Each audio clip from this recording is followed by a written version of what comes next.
Khurushkul Bailey bridge বয়সের ভার, রক্ষণাবেক্ষণ ও মেরামতের অভাবে বর্তমানে লক্ষ্যযোগ্য ব্রিজে পরিণত হয়েছে। এই ব্রিজটির উপর দিয়ে প্রতিদিন শত শত যানবাহন বিপদ নিয়ে চলাচল করছে। ব্রিজের নাটবল্টু খসে পড়ছে, লোহার পাতগুলো জং ধরে ভেঙে গেছে, ফলে বড় বড় ছিদ্র হয়ে গেছে, যার কারণে গাড়ি উঠলে ভেঙে পড়ার অবস্থা হয়। এমন দুরবস্থা হলেও ব্রিজটি বছরের পর বছর সংস্কার করা হয়নি, ফলে আতঙ্ক আর দুর্ভোগ নিয়ে চলাচল করতে হয় হাজার হাজার মানুষকে। ব্রিজের থেকে ওঠার সময় রাস্তার পাট, যে ব্রিজের পাট যেগুলো ভেঙে গেছে, এগুলোর থেকে ডাং ডাং আওয়াজ করে চাকায় পড়ে আমাদের চাকায় নষ্ট হয়ে যায়। বড় বড় বড় বড় বড় গিয়া দিছে আর কি, ওয়ার্লিং করে, ওয়ার্লিং তো ছুটে গেছে। বৈবিতি মানে কি, ও কয়েকটা অ্যাক্সিডেন্ট হয়েছে। এই ব্রিজটা অনেক দিন যাবত পর্যন্ত ভাঙা রাস্তায় পরিণত, যে কোনো মুহূর্তে অ্যাক্সিডেন্ট হওয়ার সম্মুখীন। আমরা এই ব্রিজটার সংস্কার চাই। স্থানীয় সচেতন মহল বলছেন, বছরের পর বছর বৈষম্যের শিকার হয়েছে ব্রিজটি।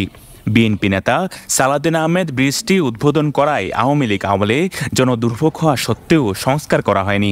আওয়ামী লীগের সংসদ সদস্য সাইমন সুরার কমলের কাছে বারবার ধর্ণা দিয়েও কোনো ফল পাননি তারা। সাইমন সুরার কমল সাহেব তো আমরা বারবার এই ব্রিজটা আমরা আবেদন করেছি। উনি বলেছেন যে বাজেট হচ্ছে, এটা টেন্ডার হবে, এটা বড় হবে, নতুন করে হবে, কিন্তু আসলে আমরা এখনো পর্যন্ত কোনো কিছু দেখতে পাচ্ছি না। আসলে এই জিনিসটার রহস্য কি? এটা কি আসলে বিএনপি সরকার এইটা ব্রিজটা করেছে বলে কি আমাদের এই যে ওনারা কি ওইটা অ্যাভয়েড করেছেন? এদিকে পুরাতন ব্রিজ অবহেলায় রাখলেও খুরুশকুল আশ্রয়ণ প্রকল্পের অজুহাতে কস্তুরাঘাটে নতুন ব্রিজ করেছে সরকার। কোটি কোটি টাকা খরচ করে ব্রিজ করলেও লাইট না থাকা এবং তদারকির অভাবে নিরাপত্তার সংকট তৈরি হয়েছে, যার কারণে নতুন ব্রিজে প্রতিনিয়ত ছিনতাই সহ বিভিন্ন দুর্ঘটনার শিকার হচ্ছে চলাচলকারীরা। লাইট না থাকার কারণে অনেক গাড়ি চলাচল করতে পারতেছে না, ভয় পাচ্ছে চুরি মারবে, সেই ছিনতাইকারী করবে। এই জন্য হয়তো আমিও আসি না নিজে।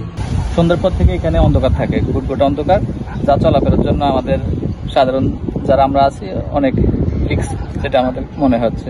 অনেক সন্ত্রাসী ছেলেবেলেরাই আছে, এখন তারা রাস্তা নইলে বইটা রাস্তা নইলে এখানে আমরা আসার পর লাইটের মধ্যে কি আমরা যদি না দাঁড়াই তাহলে আমাদেরকে দামক দিও, আমরা কিছু কিছু পলাই জায়গায় কিছু কিছু করা হলে মাইকেল করে এই ধরনের। অবশ্যই লাইটের প্রয়োজন আছে, জনগণের স্বার্থে মানুষ চলাফেরার স্বার্থে লাইটের অনেক প্রয়োজন আছে।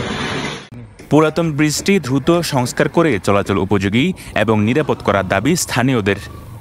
News desk, Penowa news.